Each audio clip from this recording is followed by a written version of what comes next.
যাবে তুমি, কোনো দিকে পালাবার না। ওই মানুষের টাকা চুরি করা আরেকটা ফন্দি বের করছে।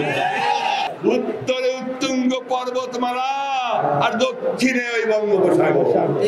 কোন দিকে যাবে তুমি, কোন দিকে পালাবার না। বন্ধুগণ, এই আওয়ামী লীগ আমাদের সমস্ত অর্জনগুলোকে ধ্বংস করে দিয়েছে। আমি একটা কথা বলেই শেষ করতে চাই। আপনারা ইতিমধ্যে অনেক প্রাণ দিয়েছেন। এই এক বছরের মধ্যে আমাদের 20 জন নেতা রাজপথে বুকে তাজা রক্ত ঢেলে দিয়েছে। বন্ধুগণ, আপনাদের ঢাকাতে আমাদের পার্টি অফিসের সামনে মকবুলকে গুলি করে প্রকাশ্যে মেরেছে। এদের রক্ত কি আমরা বিছায় যেতে দেব? না।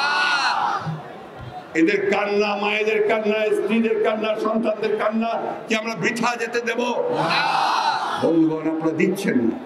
আপনারা প্রতিটি প্রোগ্রামে অংশগ্রহণ করছেন, প্রতিটি প্রোগ্রামে জানিয়ে দিচ্ছেন হাসিনাকে যে আর কোনো সময় নাই, মানে মানে এখনই পদত্যাগ করো, নিরপেক্ষ সরকারের হাতে ক্ষমতা দাও, সংসদ বিলুপ্ত করে দাও, নতুন নির্বাচন কমিশনের মাধ্যমে নির্বাচন দাও এবং নতুন পার্লামেন্ট সরকার গঠন করো।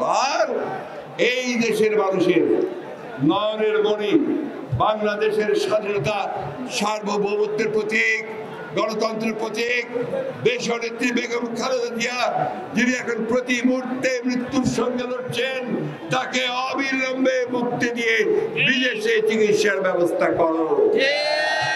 কোথায়? এইখানে আগেই বলেছি, পালাবার পথ ফিরে পাওয়া যাবে। এই লড়াই সংগ্রামে এই দেশের 18 কোটি মানুষের জন্য আওয়ামী লীগ লুট করে শেষ করে দিয়েছে বাংলাদেশকে, ফোকলা বানিয়ে দিয়েছে, কিচ্ছু নাই। আবার নতুন আরেকখান কায়দা বাইর করছে, দেখছেন? কি বলে? কি পেনশন দিবে, পেনশন স্কিম। ওই মানুষের টাকা চুরি করা আরেকটা ফন্দি বাইর করছে। ওই টাকা চুরি করে ওরা নির্বাচন করতে চায়। বন্ধুরা, মানুষ এবার তা বলতে পারে। পরিষ্কার কথা আমাদের কাছে, বাংলাদেশের মানুষের কাছে, এই দাবি আমাদের দাবি নয়, এই দাবি 18 কোটি মানুষের দাবি যে ভালো হয়ে শান্তিপূর্ণভাবে বিদায় হন। অন্যথায় এই দেশের মানুষ জানে স্বৈরাচারী ফ্যাসিবাদী ডিক্টেটরকে কিভাবে সরাতে হয়। 52 সালে সরিয়েছে, 90 সালে, 69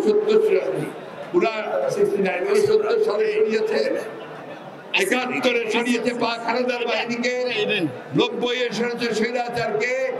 এবার আপনার পালা। এখনো বলছি, সাবধান, এখনই অবিলম্বে পদক্ষেপ করুন, জনগণের দাবি মেনে নিন।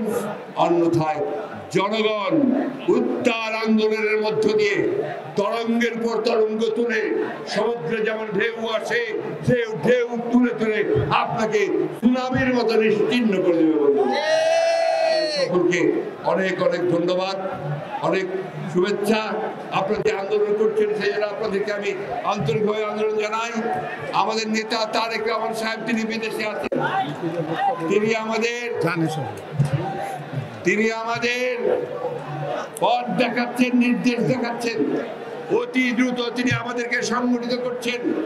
আজকে দেশে তাকে ফিরিয়ে আনা আমাদের দায়িত্ব, তাই না? তারেক রহমান দায়িত্ব না? তারেক রহমান কি স্লোগান দিয়েছেন? যদি ভালো শুনে ভালো, তার নামে ফয়সালা হবে। কোথায় ফয়সালা হবে?